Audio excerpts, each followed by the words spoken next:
This video is powered by the pros at Pascal Air Plumbing and Electric.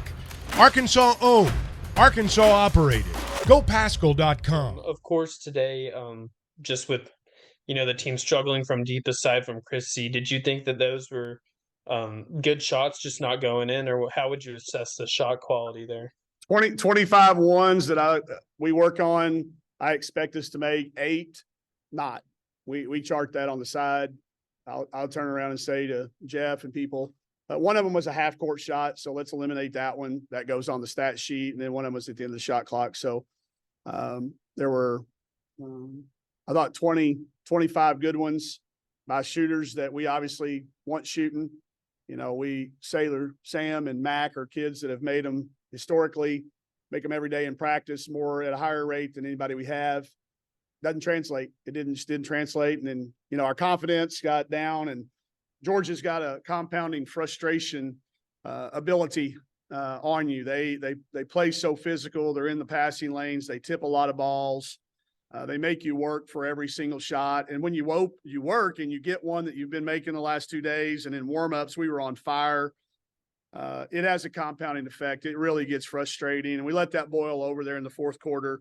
It got away from us. But, yeah, Georgia, I think, is a really, really good basketball team. I've been telling people since we saw them play down in the Virgin Islands, you let Coach Abe get this group with another 8 or 10 games of that zone defense and their attack. And two, she's got so many new players meshing with the players that she brought with her from Central Florida.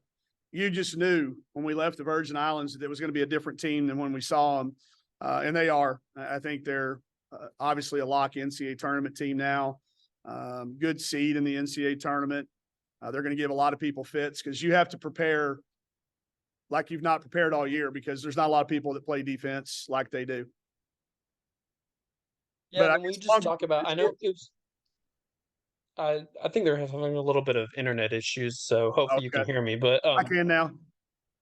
Yeah, but you talk a little bit about, it was a close game throughout, and then there was just really like a 3-minute stretch in the fourth quarter where I think they outscored you. They went on a 14-0 run, had some of those technical shots. We just talk about how, what just got away right there. The 8 point is exactly the point, Ethan, that we had a dead ball timeout. And I was trying to explain to him that, 8 points in some games is a lot. There was like 5 minutes left. I was like, you got plenty of time most nights, but not against these guys, because you're only going to get about 12 more possessions. It's hard to outscore somebody that's good offensively as well by that many. So I said, we got to go right now. We went out and we got to stop, and we gave up an offensive rebound. And then, we get the 2 technicals. That's because frustration boils over. I'm always going to protect my players and my bench.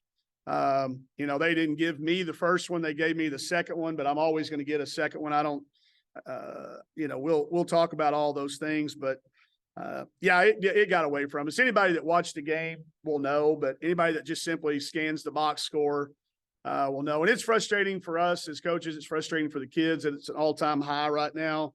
But we can't point to one little thing. It wasn't just that little 3-minute. It wasn't one of the technicals. It wasn't one call. It was a culmination of things that led to a boiling over point, and it got away from us. But that's a lesson for us to learn. All good.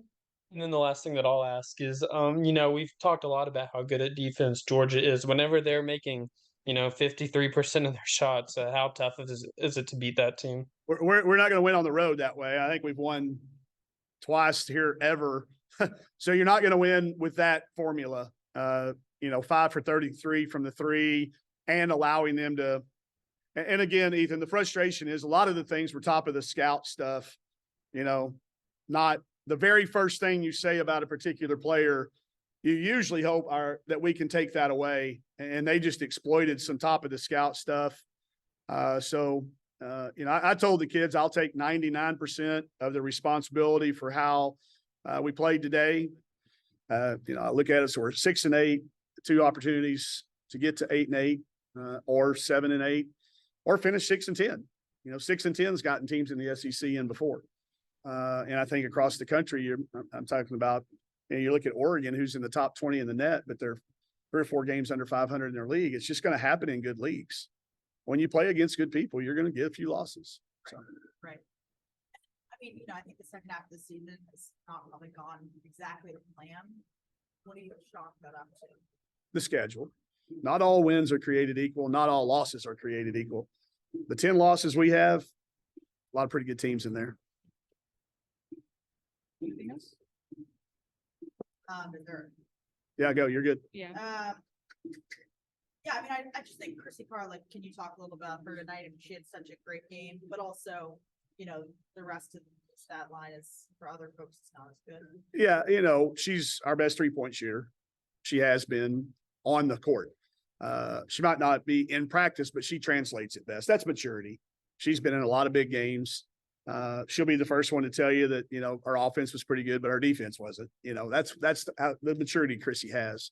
But she played good offensively, handled the pressure, handled the contest, and our kids started looking for her. They really did start looking for her. And I think she took a couple of shots there kind of toward the end once it got away that kind of skews her numbers, but she certainly played good, and somebody that, I hope our younger kids can look at and say, hey, relax and make the shots that you make in practice in games, because she's doing it. Let's find out what she's doing and carry that over.